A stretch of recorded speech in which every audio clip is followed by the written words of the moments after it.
The topic which we are going to discuss today is the distinction between public and private administration. Okay, so we have understood the difference. Basically, when we talk about public administration, we saw earlier that it basically means administration of the government, and private administration is which is not owned by the government. That is all will be covered under private administration. We have also discussed in the last phase of evolution that this distinction is becoming more and more blurred, as now we can see that government is taking help of the private sector to implement various policies. And at the same time, private sector is also collaborating with the government. So the privatization where government is monetizing or privatizing or liberalizing certain rules and regulations to improve business in India is one aspect. So that's why in today's globalized world, yes, you can, theoretically speaking, you can make the distinction between the two. But practically, both of them are quite involved now. It was not the case when India was independent. Private sector was non-existent. It was so backward because of the Britishers' policies. The private sector of India never got developed. There was severe exploitation. And even the industrialists who were there, like Firoz Shah, Ratan Tata's father, he was the first to start the industry with respect to steel, iron ore. And when it came to him, he came to why the industrialists joined the national movement was that purpose only. They understood that under British rule, it was very difficult to improve the private sector. Even after independence, private sector was very weak, and that's why there was monopoly of the government in majority of the sectors. जैसे मैंने आपको बताया कि government दूध बेच रहा था, bread बना रहा था, गाड़ियां बना रहा था, सब कुछ कर रहा था. उसके बाद जैसे मैंने कहा कि धीरे धीरे the concept of minimum government and maximum governance came because private sector भी strong हो गया. तो ये जो distinction है अभी theoretically है, लेकिन practically दोनों एक दूसरे के साथ मिलके काम करते हैं. ठीक है, तो पहले distinction को डिटेल में one by one देखते हैं. तो according to Herbert Simon, the distinction के 3 points हैं. आप 3 तरीके से इन दोनों के बीच में distinction कर सकते हैं. सबसे पहला है कि public administration is bureaucratic, whereas private administration is business like. तो जो public administration में bureaucracy होती है, इसके लिए वो bureaucratic functioning होती है, और bureaucracy के भी एक certain characteristics होते हैं. कैसे? bureaucracy का काम करने का तरीका बहुत अलग होता है. They take their time. वो आराम से काम करते हैं, decision making में जल्दबाजी नहीं करते, या कभी-कभी लेते भी नहीं. Because there is political pressure, there is public accountability. You are accountable to the people. कि अगर कुछ गड़बड़ हो गई तो you are answerable. People can lose their jobs. But private administration is business. उनका orientation अलग है. They take फटाफट वो decision लेते हैं. अगर उनको कहीं पे loss दिख रहा है, चाहे कहीं पे भी अगर उनको लग रहा है कि यहाँ पे कुछ होने नहीं वाला है, तो suddenly they will come out of it. For example, बहुत सालों पहले वेस्ट बंगाल में सिंगूर नाम की एक डिस्ट्रिक्ट में टाटा नैनो का प्रोजेक्ट लॉन्च करने वाले, लेकिन वेस्ट बंगाल गवर्नमेंट ने अपोज किया कि नहीं, हमें यहाँ पे ये टाटा का नैनो प्रोजेक्ट नहीं चाहिए. Then it was shifted to Gujarat. तो ये पॉलिसीज ध्यान में रखते हुए प्राइवेट सेक्टर को थोड़ा भी गड़बड़ लगा वो हट जाएंगे. लेकिन उसी जगह पे अगर आप नर्मदा रिवर के ऊपर अगर आप डैम बांधना चाहते हो तो गवर्नमेंट पीछे नहीं हटेगा. कितने भी प्रोटेस्ट हो जाए, सुप्रीम कोर्ट ने भी डिसीजन दिया कि नर्मदा के ऊपर डैम बनेगा, रिजर्वायर बनेगा. तो ये होता है गवर्नमेंट का काम, वो पीछे नहीं हटेंगे. हाँ, सर्टेन केसेस में हटते हैं, जैसे फार्म रिफॉर्म्स बिल जो 2020 में आए और वो एक्ट बन गया, उसके बाद जो प्रोटेस्ट हुए तो लोगों ने, गवर्नमेंट ने वो सारे कायदे खारिज कर दिए. तो डिपेंड्स कि पब्लिक इंटरेस्ट ज्यादा इंपॉर्टेंट है, private interest. So this is the first difference, that public administration is bureaucratic whereas private administration is business like. Again, public is political whereas private is non-political. अभी ये थोड़ा सा controversial statement है. Theoretically देखा जाए तो सही है, लेकिन practically आप बोलोगे कि प्राइवेट सेक्टर में पॉलिटिक्स इन्वॉल्व नहीं होता है तो I don't think so. अगर आप मुझे बोलोगे कि IPL में पॉलिटिकल लोगों का कांटेक्ट नहीं क्योंकि उसका जो हेड है BCCI का वो तो अमित शाह का बेटा है, और अगर आप मुझे बोलोगे उसमें पॉलिटिक्स नहीं है, आई डोंट नो कहाँ पे. फिर एक बार BCCI के हेड शरद पवार साहब थे, and we know that and majority as per the international Olympic rules, any, अभी क्रिकेट तो ओलंपिक का गेम नहीं है, बट ओलंपिक के जो गेम्स के जो एसोसिएशंस होते हैं, जैसे Indian hockey, Indian archery association, they have to be non political. Political interference, government का इंटरफेरेंस नहीं चाहिए. लेकिन इनके लोग कौन अपॉइंट करता है? कोच कौन अपॉइंट करता है? इनके एसोसिएशंस के हेड कौन अपॉइंट करता है? गवर्नमेंट. तो कहीं ना कहीं पॉलिटिक्स है. तो आप ये नहीं बोल सकते कि भाई प्राइवेट सेक्टर में एब्सोल्युटली पॉलिटिकल का कोई लेना देना है नहीं. बट थ्योरेटिकली हर्बर्ट साइमन सही बोल रहे हैं कि भाई पॉलिटिक्स पबाड में आता है और प्राइवेट में पॉलिटिक्स नहीं आता. Again, PubAd is characterised by red tape, whereas private administration is free from it. Red tape का मतलब क्या है? रेड टेपिज्म भी इसे कहा जाता है.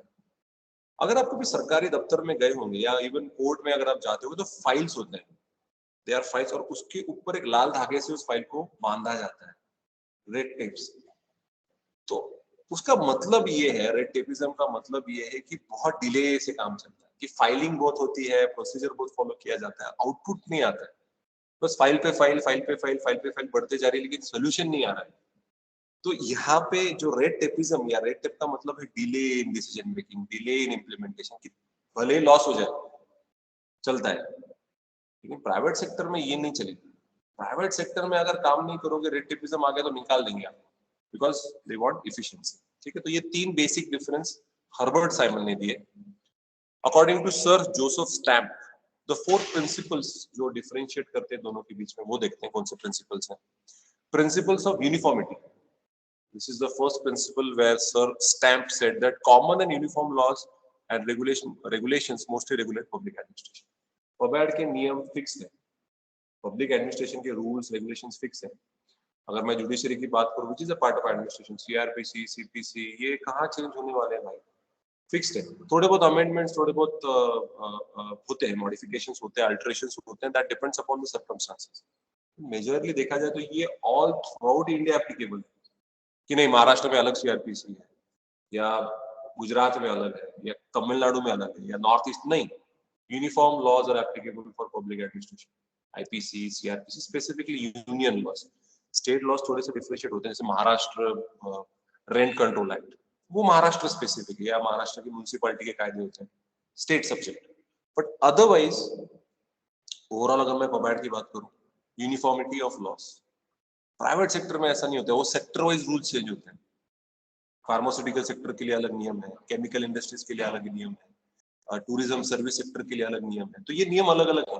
आप सेक्टर, किस सेक्टर में आप काम करते हो उस हिसाब से लॉ चेंज हो जाएगा. ठीक है, सो प्राइवेट में थोड़ा सा अलग है. उसके बाद principle of external financial control. अगर आप देखें, representatives of the people through a legislative body control government. Government की जो accountability, people are accountable in public sector. Simple, अगर आप जो कोई भी पॉलिसी बनाते हैं, बनाते समय बहुत अच्छा सब फ्लावरी फ्लावरी दिखता है, इम्प्लीमेंटेशन करते समय अगर करप्शन दिखा, रेड टेपिज्म दिखा, इनएफिशिएंसी दिखी, you are answerable in the legislature. Question hour होता है, क्वेश्चन आर में क्वेश्चन पूछे जाते हैं. आपने डिबेट सुने होंगे, कभी कभी उसके ऊपर मीम भी बन जाती है ना. मोस्टली मीम बनने का जो मटेरियल होते हैं बेचारे राहुल गांधी सर होते हैं, कि I allow you to speak. Speaker ने कहा कि who are you to give permission to allow anybody, ये मेरा डिसीजन है. तो यहाँ पे मीम बन गई. तो यहाँ पे क्या हो रहा है, बेसिकली डिस्कशन हो रहा है कि ये पॉलिसी आपने इतने पैसे लेके कहाँ गए. और ऊपर से यहाँ पे कॉम्प्ट्रोलर एंड ऑडिटर जनरल करके कॉन्स्टिट्यूशनल अथॉरिटी है जो ऑडिटिंग करती है. प्राइवेट सेक्टर में मेरा बिजनेस है, मैं ऑडिटिंग करूंगा तो मैं कुछ भी कर सकता हूँ, है ना. कि ऐसे कई बार ऐसे सिचुएशंस आती है कि सब कैश डीलिंग में होती है, बट गवर्नमेंट को हर एक पैसे का हिसाब किताब देना पड़ता है कि कहाँ गए वो पैसे. ठीक है, तो ये एक्सटर्नल फाइनेंशियल कंट्रोल गवर्नमेंट में होता है. और लोग भी पूछते हैं मीडिया में, प्राइवेट सेक्टर में कौन सी छोटी मोटी ऑर्गेनाइजेशन में क्या हो रहा है, या इस इंस्टीट्यूट में क्या हो रहा है, मेरे इंस्टीट्यूट में क्या हो रहा है, कौन पूछने वाला, नोबडी केयर्स. बट गवर्नमेंट में सबका ध्यान होता है. उसके बाद principle of ministry responsibility. Minister is responsible to the legislature. If he does not fulfill his responsibility, he will be suspended. He is also responsible to the people. He is answerable to the media. Private sector में है क्या accountability? कोई वहां का board of director answerable है क्या? नहीं, they are not answerable unless they are dealing with private. Unless it's a crime, then फिर वो कोर्ट में बोलेगा, why should he come to and tell answers to people? No. So public administration is accountable to its political masters. अगर आप IAS हैं, IAS specifically IAS हैं, तो you are answerable to the ministry under which you are functioning. आप ministry of agriculture में, ministry of sports में, ministry of tribal affairs में, ministry of environment में, मिनिस्ट्री ऑफ एजुकेशन, जिस किसी मिनिस्ट्री में भी आप IAS ऑफिसर, क्योंकि इनकी ट्रांसफर होती रहती है एक मिनिस्ट्री से दूसरी, उस पॉलिटिकल हेड को आप आंसरेबल है, अकाउंटेबल है, ठीक है। उसके बाद प्रिंसिपल ऑफ मार्जिनल रिटर्न, ये क्या है? The main objective of a business venture is profit, however small it may be. However, most of the objectives of PABAT can neither be measured in money nor they can be checked for example the accountancy methods. देखिए, मछली पानी में पानी P रही है कि नहीं पता नहीं, यू डोंट नो। कि जब शहद में शहद बनाती है हनी बी, तो पता नहीं होता कि वो खुद खा रही है क्या honey, you can't find out. And see, हर बार आप with respect to money you can't judge a policy, उसका सोशल इम्पैक्ट देखना पड़ता है कि समाज में कितना इंप्रूवमेंट आया। तो ये बहुत बड़ा डिफरेंस है कि प्राइवेट सेक्टर जब भी मेजरमेंट करता है it is in terms of money, but public administration हर बार पैसे के पॉइंट ऑफ व्यू से आप मेजरमेंट नहीं कर सकते, ठीक है। सो ये 4 प्रिंसिपल्स हैं। उसके बाद Paul Appleby, public administration is different from private, तो उनका रिमार्क ये है, in broad terms the governmental functions and attitude have at least 3 complementary aspects that go to differentiate government from all other institutions and activities: breadth of scope, impact and consideration, public accountability, political character. Okay, no non governmental institution has the breadth of the government। एक याद रखिए, Apple भी ने एक बहुत अच्छा point बताया, private sector can never match public sector. आप बोलोगे कैसे? जब पब्लिक सेक्टर पॉलिसी बनाता है वो पूरे भारत पे इम्पैक्ट करेगा, और जब कोई प्राइवेट सेक्टर जब कोई पॉलिसी बनाता है तो वो सिर्फ उनकी कंपनी को इम्पैक्ट करेगा। इन्फोसिस अगर कोई पॉलिसी बनाता है तो उनकी इन्फोसिस को फर्क पड़ेगा, या जो उनके क्लाइंट्स हैं, कस्टमर्स हैं, उनके एम्प्लॉइज हैं, एम्प्लॉयर्स हैं, उनको फर्क पड़ेगा। मुझे क्या लेना देना है अगर इन्फोसिस में कुछ होता है तो? सिंपल। तो सिमिलरली यहाँ पे पुणे यूनिवर्सिटी में कब एग्जामिनेशन कंडक्ट करने वाले, मुझे क्या लेना देना है? बट जब गवर्नमेंट कोई पॉलिसी बनाता है तो इट हैज इम्पैक्ट ऑन, उसका जो स्कोप है पबैड का बहुत वास्ट है। उसके बाद इम्पैक्ट, ऑब्वियसली स्कोप ज्यादा होगा तो इम्पैक्ट भी ज्यादा होगा। पॉलिटिकल कैरेक्टर है, और accountability, public accountability, these are the main features which differentiate between PubAd and private administration, ठीक है। तो अभी तक हमने हर्बर्ट साइमन को देखा, जोसेफ स्टैम्प को देखा, एप्पलबी को देखा। उसके बाद Appleby notes that the political character of PABAT differentiates it from private administration. PABAT is subject to political direction and control. This is primary distinction between the two. Politicians बताते हैं, direction देते हैं कि क्या करना है। पॉलिटिशियंस पॉलिसीज बनाते हैं, आप कितना भी बोल दीजिए कि IAS फॉर्मुलेशन करता है, IAS गाइडेंस देता है, लेकिन जब तक पॉलिटिकल हेड उसको हाँ नहीं बोलता, आप कितनी भी अच्छी पॉलिसी बना दीजिए, लेकिन अगर आपके बॉस ने अगर नहीं बोल दिया तो can it be implemented? No. It has to be impacted in such a way कि आप ऐसी पॉलिसी बनाओ कि पॉलिटिकल बॉस का भी थोड़ा सा पॉलिटिकल माइलेज हो रहा है या पॉलिटिकल एडवांटेज उसको मिल रहा है। Okay, so in such situations politicians are the ones for giving the directions, private sector में ऐसा नहीं होता है। He further argues administration is politics since it must be responsible to the public interest। आप इमेजिन कीजिए, हमने जब revolution की हम बात कर रहे थे तो हम बोल रहे थे कि पॉलिटिक्स और एडमिनिस्ट्रेशन की डायकोटोमी है, और अभी हम पॉलिटिक्स पे एम्फसाइज कर रहे हैं। तो ये है इवोल्यूशन कि कैसे public administration as a discipline has matured, कि अभी इट हैज बीन, कोई इसके ऊपर दो राय नहीं है कि इसमें पॉलिटिक्स इन्वॉल्व है कि नहीं, 100%। Okay, it is necessary to emphasize the fact that popular political processes which are the essence of democracy can only work through governmental organization, and that all governmental organizations are not merely administrative entities, they are and must be political organisms। लोगों की जो demands है वो आपको fulfil करनी पड़ती है। Private sector is नहीं बोल सकते। मैंने पहले भी एग्जांपल दिया था कि जब रिसेशन हिट हुआ या जब ऑयल प्राइसेस बढ़ गए तो सबसे पहले जो पेट्रोल पंप बंद हुए वो रिलायंस के थे। Government had to run into losses, बहुत वाद विवाद हो रहे थे, ONGC, HP, BP, Indian oil, ये सब लोग चिल्ला रहे थे, भारत पेट्रोलियम, हिंदुस्तान, अरे भाई हम लॉसेस में जा रहे हैं, हम क्या करें? गवर्नमेंट बोला हम क्या करें, you have to provide petrol, it's an essential commodity, उसके बिना ट्रांसपोर्टेशन, कम्युनिकेशन सब रुक जाएगा, कैसे करेंगे? इंडस्ट्रीज उसके ऊपर चल रही है, गाड़ियां, trucks, road transportation, railway, aeroplane, सब उस पर चल रहा है। कैसे हम बंद कर दें? रिलायंस वाले ने बोला नहीं, मैंने खोलनी है, बात खत्म, कुछ नहीं कर सकते। पीडीएस का दुकान हमेशा, पब्लिक डिस्ट्रीब्यूशन सिस्टम बोले तो राशन कार्ड हमेशा खुला रहेगा। बाकी के जनरल स्टोर स्ट्राइक पे गए कि हमको कोई, पुणे में एक लोकल बॉडी टैक्स लागू किया गया था 5-6 साल पहले, जिसमें हर चीज के लिए आपको बिल देना पड़ता था।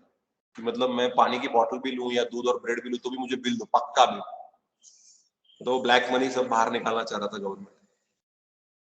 8 दिन तक सारे शॉप्स बंद। बंद मतलब वो नीचे से दे रहे थे मैगी एंड दूध, शटर ऊपर करेंगे, निकाल के दे देंगे, ऐसा दुकान चल रहा था। बट थियोरेटिकली सब बंद था। तो लेकिन जो राशन का दुकान था वो खुला था, वो बंद नहीं कर सकते, गवर्नमेंट है, ये नखरे गवर्नमेंट नहीं करेगा, समझ रहे हो? तो ये फर्क है दोनों के वर्किंग की। लोगों के डिमांड्स के हिसाब से आपको पॉलिसी बनानी पड़ती है। प्राइवेट सेक्टर लोगों की डिमांड नहीं, अपनी प्रॉफिट के डिमांड के हिसाब से वो प्रोडक्ट बनाएंगे। पर हाँ, उनका अगर कोई प्रोडक्ट है उसमें कुछ उनको लगता है कि हमको चेंजेस करने पड़ेंगे जिससे जिससे हमारा प्रॉफिट बढ़ेगा, तब वो चेंजेस करें। अगर उनको लग रहा है कि चेंजेस करके कोई प्रॉफिट में फर्क नहीं पड़ रहा है, वो बिल्कुल हाथ नहीं लगेंगे, चलने दो जो चल रहा है, ठीक है।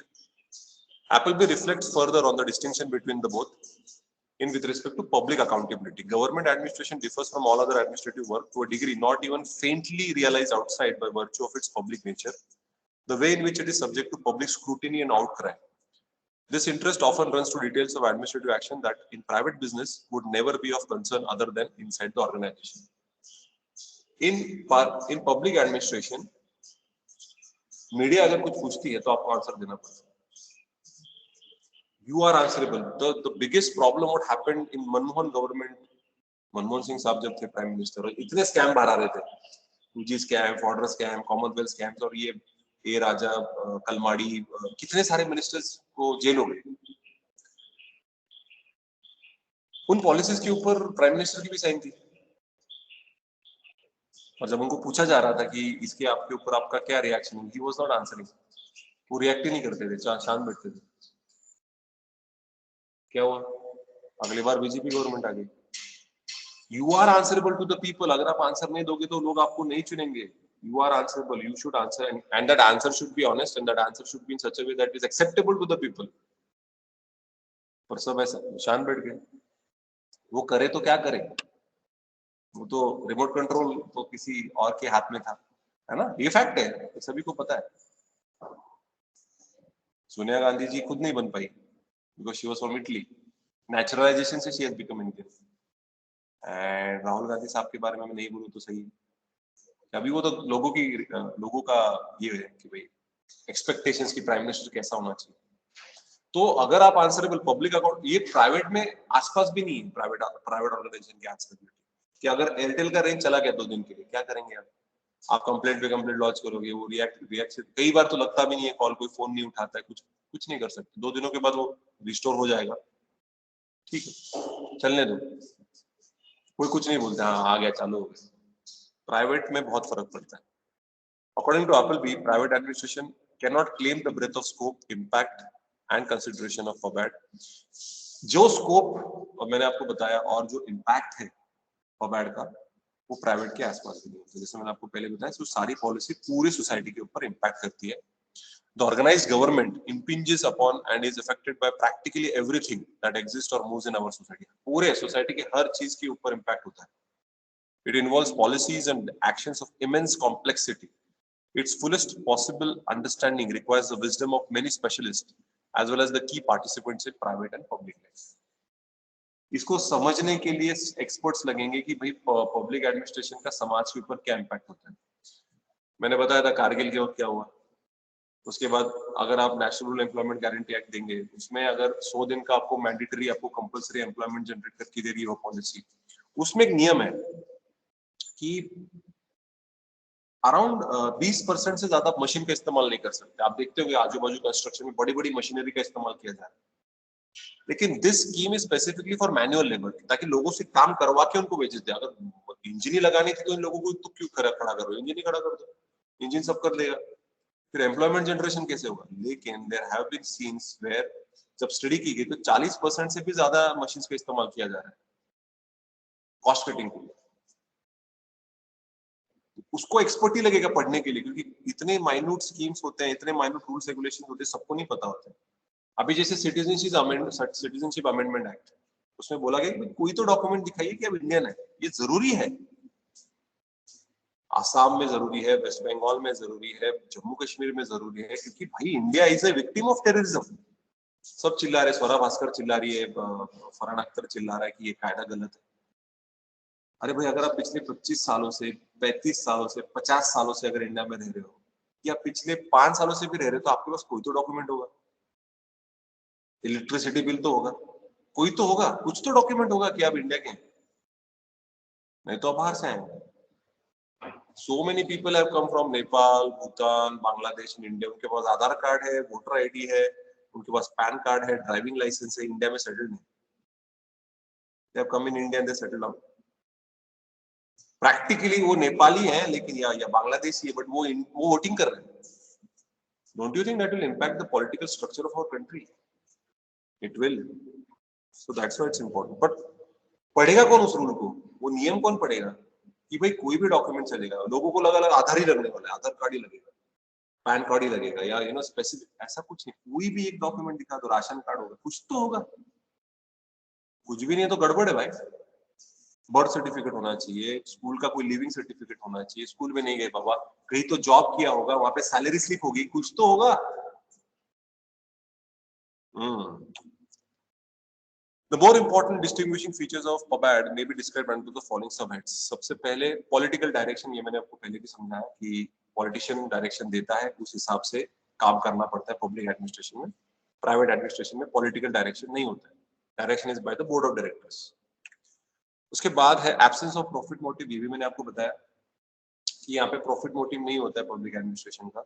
उनका पूरा फोकस पब्लिक सर्विस है, सोशल सर्विस है, welfare of the vulnerable sections of the society. Nothing to do with profit. Yes, there are certain schemes जहाँ पे प्रॉफिट होगा, जैसे फॉर एग्जांपल आप मुंबई में मोनोरेल बन गए तो लोगों से फ्री में तो नहीं घूमेंगे। यहाँ पे मेट्रो बन गए, उसके ऊपर टिकट के चार्ज लगेंगे, उसपे तो they will try to recover ना, जितना उन्होंने इन्वेस्ट किया उतना रिकवर करने की वो कोशिश करेंगे। हम कितना लोन लेंगे वर्ल्ड बैंक से, IMF से? Generation taxation is one of the revenue, but उसके अलावा भी तो रेवेन्यू कलेक्शन होना चाहिए। तो प्रॉफिट मोटिव ये सिर्फ प्राइवेट एडमिनिस्ट्रेशन का ही होता है। बट जैसे मैंने कहा, देयर आर सर्टेन कंपनीज जो कॉर्पोरेट सोशल रिस्पॉन्सिबिलिटी को बहुत सही तरीके से इंप्लीमेंट करते हैं। जैसे मुंबई इंडियंस के बारे में अगर आप जानते होंगे, तो वो एजुकेशन फॉर ऑल करके उनका एक पॉलिसी, जो भी थोड़ा बहुत तो पैसा कमाते हैं उसमें से बच्चों को फ्री में एजुकेशन देने की वो मतलब कोशिश करते हैं, जो बच्चे वनरेबल सेक्शंस में आते हैं। उनकी एड भी आती है। वो क्या रहा है ग्राउंड लेवल पे मुझे नहीं पता। फॉर एग्जाम्पल अनदर वो एनजीओ था बीइंग ह्यूमन, मुझे तो सिर्फ टी शर्ट ही पता है, उसके अलावा क्या एक्चुअल क्या बीइंग ह्यूमन में क्या एनजीओ का काम चल रहा है मुझे नहीं मालूम। बस वो एक टी शर्ट का वो फ्रेंचाइजी बन गया है, एक ब्रांड बन गई है, बट वो करता क्या है मुझे नहीं मालूम। तो there are so many private institution जो अच्छा काम कर रहे हैं, जो लोगों की हेल्प के लिए, मदद करने के लिए इन्वेस्ट कर रहे हैं उनके प्रॉफिट में से। उसके बाद प्रेस्टीज, जी हाँ, पब्लिक एडमिनिस्ट्रेशन का प्रेस्टीज एक IAS ऑफिसर, और उसके कंपैरिजन में अगर आप किसी कंपनी का कोई इंजीनियर है या कोई मैनेजर है या जनरल मैनेजर है या चीफ एग्जीक्यूटिव ऑफिसर है, वो IAS के तुलना में उसका प्रेस्टीज कम ही रहेगा। कि जब कोई IAS आता है या कोई मिनिस्टर आता है या कोई पुलिस कमिश्नर आता है, तो वो प्रेस्टीज की बात ही अलग है। जज साहब आ गए या कोई जुडिशियल मैजिस्ट्रेट भी आता है, तो उस दिन I was seeing there was one function going on with respect to the guidance for judiciary. सब बच्चे जजेस के साथ फोटो खिंचवाना चाहते हैं, तो not necessary. I feel Ratan Tata, that is a different thing. हर कोई रतन टाटा तो है नहीं। अभी आप ही देख लीजिए, आप ही सोच लीजिए कि how many of you want to take a picture with Ambani son? I don't know. ठीक है, तो वो बात अलग है। बट उसी जगह पे कोई जज साहब हैं, कोई IAS ऑफिसर है जिन्होंने बहुत अच्छा काम किया है, तो you want to have a click with that person. वो प्रेस्टीज की बात है, वो है इंडिया में तो है। Same thing you can not say with America. America में private sector is just facilitator, public sector is only facilitator. वहां पे उतना ये प्रेस्टीज नहीं है। वहां पे उल्टा है, अगर आप कुछ कर नहीं पाए तो पब्लिक सेक्टर में, वहां पे बिजनेस ओरिएंटेशन ज्यादा है। कैपिटलिस्ट कंट्री, कल्चर डिफरेंट करता है, लेकिन इंडिया में जो प्रेस्टीज है आज भी माई बाप का है। हाँ भाई, साहब साहब आ गए। ओके, उसके बाद पब्लिक गेज। तो देखिए सारे पब्लिक एडमिनिस्ट्रेशन का कोई भी एक्टिविटी कर लो उसके ऊपर मीडिया का टेंशन होता है। अगर किया तो क्यों किया, नहीं किया तो क्यों नहीं किया तो दोनों तरफ से वही बैंड बजाते हैं मीडिया वाले कि जैसे अभी अगर मैं एग्जांपल देना चाहूंगा कि पब्लिक गेस का कि जैसे अभी there is a discussion on personal data protection bill 2019 से वो बिल पेंडिंग है और आज अगर आप देखें कुछ भी गूगल कर देंगे तो 4 दिन आपकी इस पे ऐड आएगी इंस्टा पे वही कि आपने कुछ गूगल किया होगा उसके रिलेटेड एडवर्टाइजमेंट आपके हर जगह पे आने लग जाएंगे फेसबुक पे इंस्टाग्राम पे गूगल पे जहाँ कोई भी आपका सोशल मीडिया प्लेटफॉर्म होगा तो ये क्यों हो रहा है क्योंकि आपकी प्राइवेसी खत्म हो चुकी है सोशल मीडिया के ऊपर आपने सारा जो डेटा है एक तरीके से आपने जो आप जब कोई प्रोफाइल बनाते हो तो उसमें आपने क्या करा है कि you have agreed to all the terms and conditions of that website all the applications basically आपका मोबाइल आपका नहीं है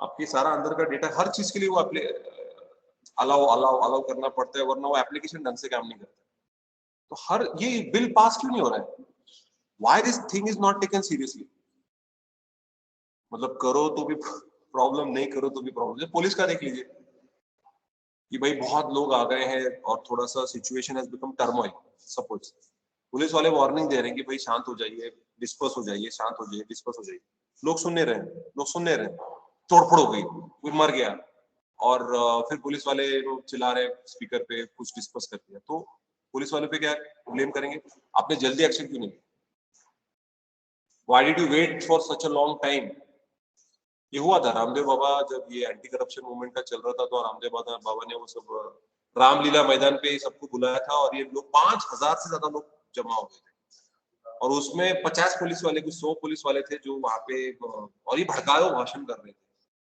तो लोग आजू बाजू में थोड़ा तोड़फोड़ चालू कर दिया इन्होंने लाठीचार्ज कर दिया पुलिस ने इनके ऊपर केस लग गए पुलिस वालों के ऊपर इन्वेस्टिगेशन की है violation of fundamental rights peaceful assembly का की पीसफुल असेंबली भाई हाई कोर्ट ऑफ जो हाई कोर्ट था उन्होंने प्रेस किया पुलिस वालों को कि 200 पुलिस वालों ने 5,000 के करोड़ को कंट्रोल किया instead of criticising media criticise कर रहा था media is paid instead of criticising the police we should see कि उन्होंने कितने सही तरीके से काम किया अगर नहीं कंट्रोल करते तो आग लगा सकते लोग पागल है भाई रेलवे जला दी उस दिन रेलवे स्टेशन पे ट्रेन जला देते हैं बसेस जला देते हैं लोग काम क्या है और हमारा ही नुकसान हो रहा है क्योंकि वो बस जब फिर से नहीं आएगी तो हमारे पैसे से आ रही है हम लोग टैक्स पे कर रहे हैं लोगों को समझ में नहीं आ रहा है तो हर चीज इज इन पब्लिक प्राइवेट की जरूरी नहीं है कि हर कोई चीज को पकड़ा जाए सर्विस एंड कॉस्ट अगर आप देखें कंपैरेटिवली तो पब्लिक एडमिनिस्ट्रेशन में सर्विस एंड कॉस्ट में कभी कभी government no profit no loss में भी चलता है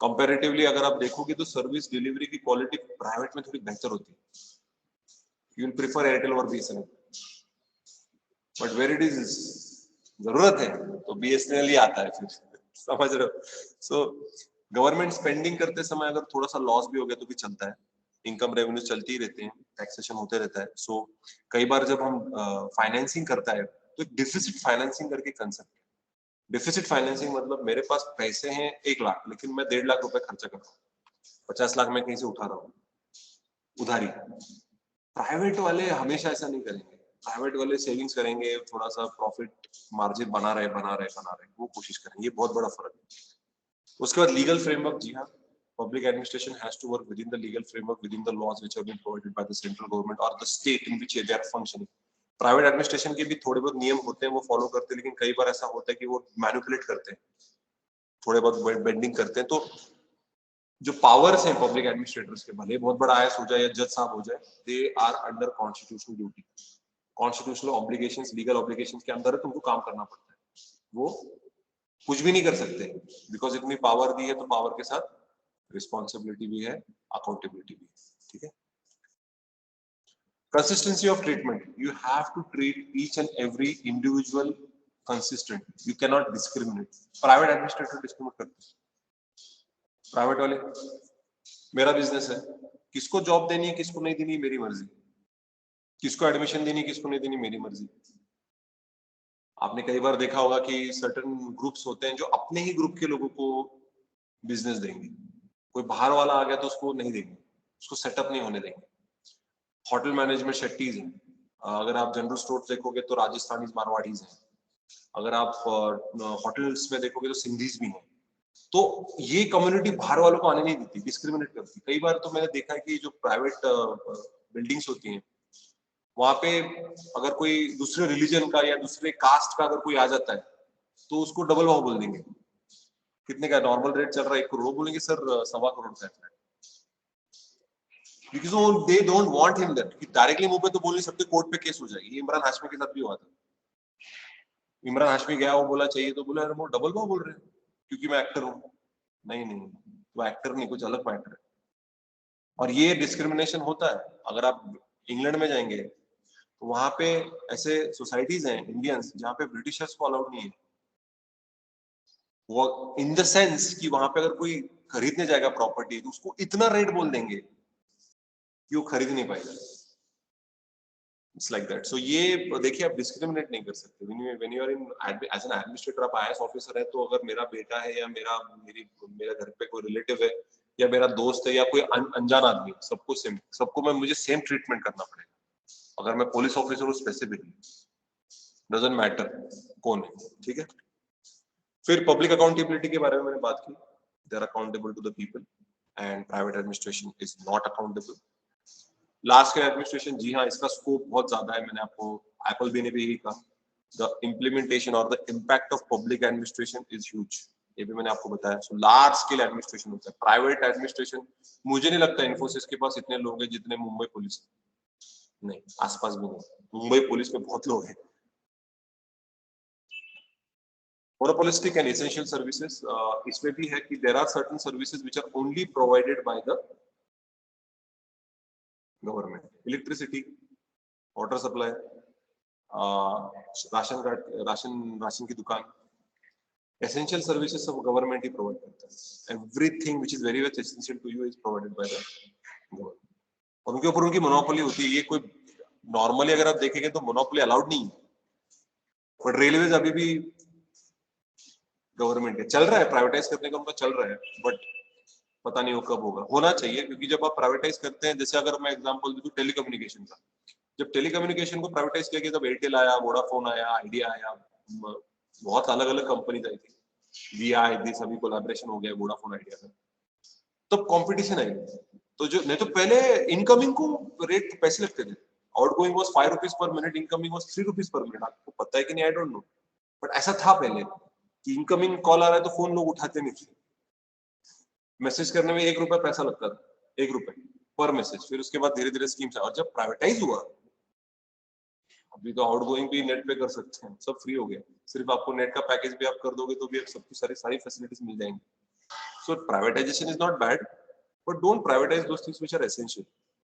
थोड़ा अभी भी इंडिया में वो थोड़ा माइंडसेट है, सोशलिस्ट है ना, सब कुछ प्राइवेटाइज मत कीजिए, तो हमारे कॉन्स्टिट्यूशन में दिया है।